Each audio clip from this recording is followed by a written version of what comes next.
Այսօր նստեցիք այստեղ, բայց ասում եմ, համայն հայությունը կլսի մեր կոչը,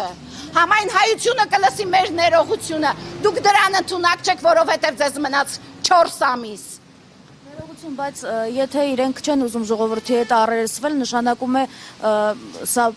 պարզ մեսիջ չի, որ իրենք ժողովրդին այլևս չեն ներկայացնում։ Եվ իրենց Հարգելի Անի ջան, իրենք շատ վաղուց ժողովրդին չեն ներկայացնում։ Հիշում եք, ասում էր Արցախի բանակցային խնդիրը այս հրապարակում այս մարդկանց հետ է քննարկվելու։ Մենք ինչ տեսանք։ Ասեց իմ զրոյական կետից եմ գնում։ Եվ ընդհանրապես իրենք որ հարցում են ժողովրդի հետ հաշվի նստել, որ իրենք անգամ ժողովրդի տված փողն են գաղտնի լափում ժողովրդից։ Ասում են 10,000-ը ինչ կանի, իսկ իրենք միլիոներ են տանում ու չեն ասում, բա որ տանում եք, գոնե մեր հարկերից տանում եք, ինչու եք գնում Ալիևին շնորհակալություն հայտնում, մեր օրակարգը հետևյալն է, առանց մեր պահանջների հետ հաշվի նստելու, այսուհետ թույլ չենք տա որևէ պաշտոնյա դրսում, մեր տղաների սպանողին, մեր եռաբլուրը մեծացնողին շնորհակալություն հայտնի կամ գոհունակություն հայտնի, դուք արեք ձեր առևտուրը,